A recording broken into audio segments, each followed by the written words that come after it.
Construction worker patay nang sumalpok ang minanehong motorsiklo sa konkretong poste ng kuryente. Narito ang ulat.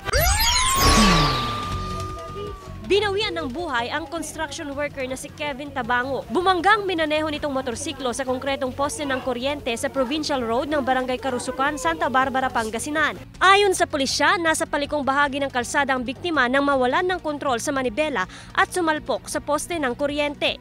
Nagkaroon po siya ng mga fatal injuries lalo na po sa ulo. Pronounced dead on arrival po siya. Sugatan naman ang angkas na pinsan ng biktima na si Leoner Taluban. Aminado mga ito na nakainom ng mangyaring aksidente. Wala rin silang suot na helmet. Nandun kami nga sa Kablong, pauwi na kami. Kinuha niya yung susi, tinago niya. So, doon sa motor, kinukuha ko sa kanya. Alam ko nang pag nalasing yan, maano sa pagdadrive. Palagi kong pinagsasabihan na paglasing ka, huwag ka nang mag-drive, sabi ko sa kanya.